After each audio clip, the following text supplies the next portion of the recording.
Hi TikTok, hi YouTube. This is coming live to you from my studio.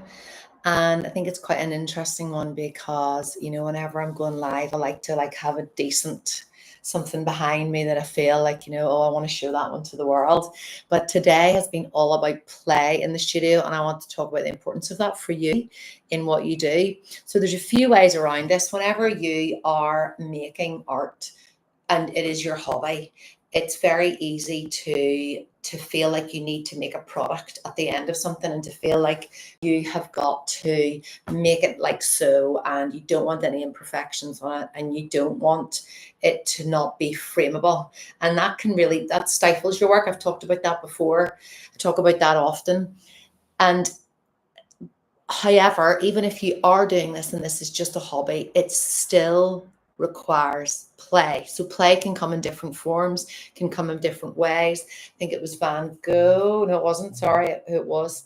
It said it. Sorry, I have my little cousin ringing me. And who was it that said it? Oh, Picasso had said it took me 4 years to paint like Rembrandt, I think. But sorry, this is my misquote. 4 years to basically to learn a craft, and 20 years to undo that and to become like to paint like a child. And that is one of the things that in my space, I want you to know that it's very important that even if this is a hobby per se for you at the minute, letting yourself play. The reason I have these magazines beside me is because, tearing up magazines, we're on our phones, we're in digital so often now that we forget that there is this whole other way to be tactile and to engage with our painting, to engage with our art through play. And so ripping up magazines can be play. Like right behind me, what I've been working on today is entirely play, and it's not necessarily pretty. And what I've used oil paints, but I've used like the remnants of what has been from my big pieces, which you can see here in the background, maybe not actually on TikTok. And I used a little sponge roller. I used charcoal and pencil. So for you, it might not be that you have this wealth of materials. Like I just can tap into basically my shelves which are quite organized actually, but it might be magazines, ripping up magazines. It might be bringing out a sketchbook, which is what the computer and all is leaning on here now, and just writing down. But whenever we have a sense of play in our work, there is fun in what we do. Okay. It's not static. When we're in school, we are conditioned. When we even go to art college, obviously there has to be rules. And I say this about school, there has to be rules. There has to be ways that they can grade us.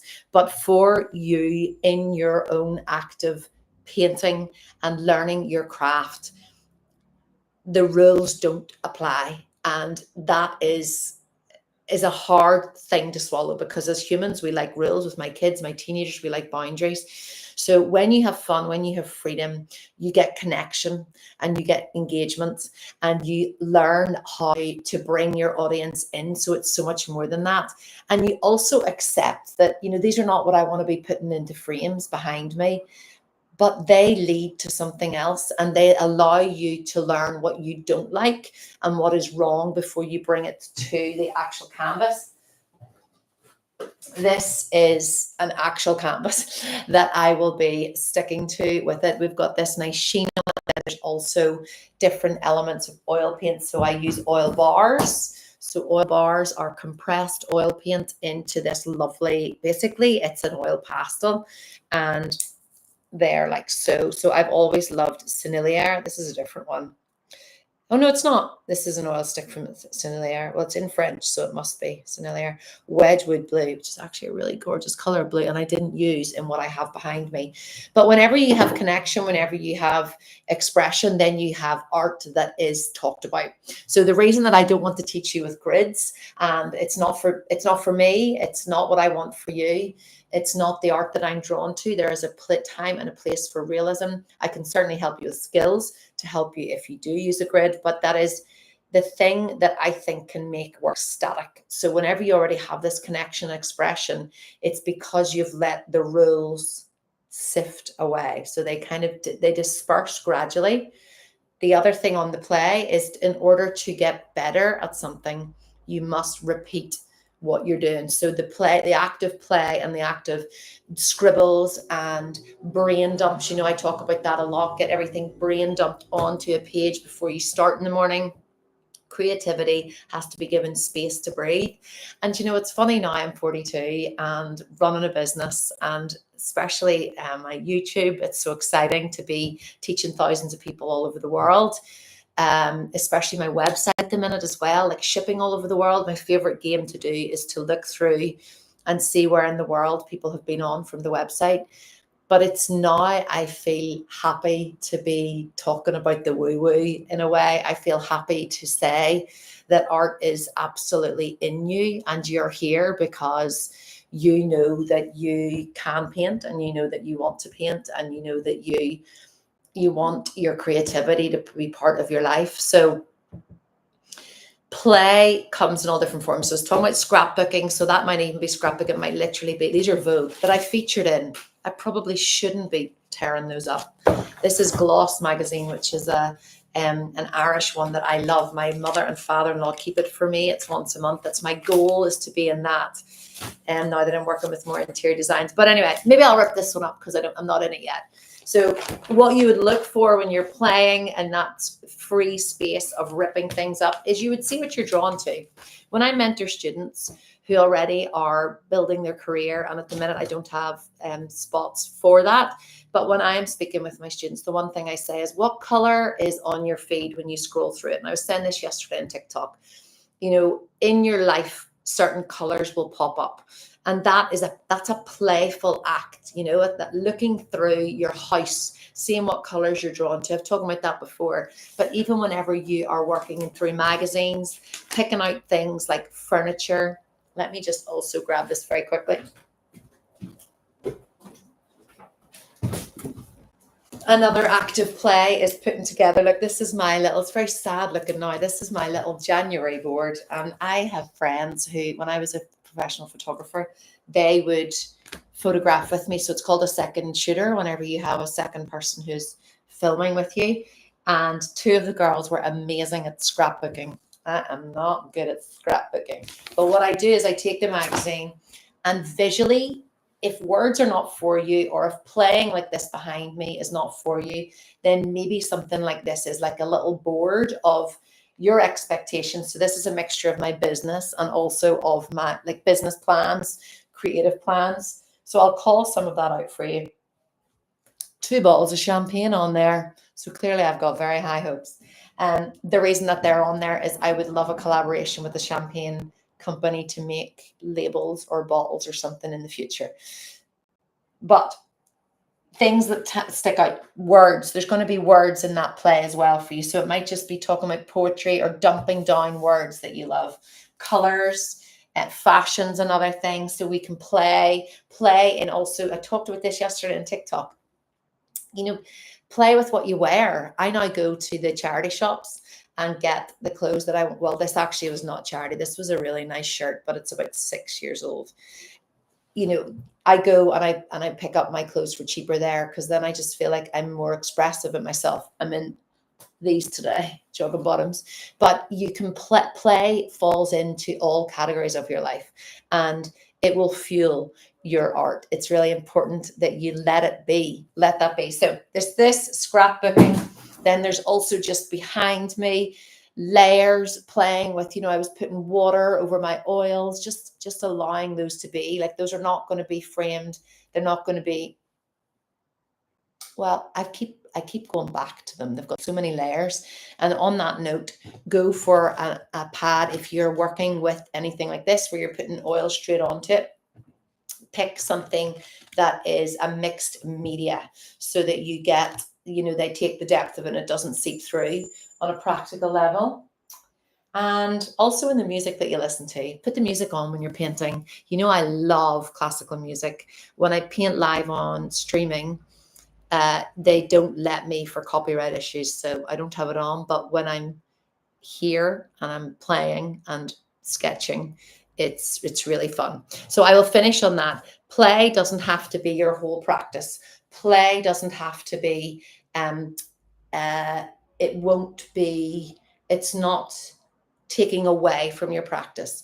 play is enhancing it, because play is allowing you to get out of the frame of mind of this must be so, and it's not like so, therefore it's not good art.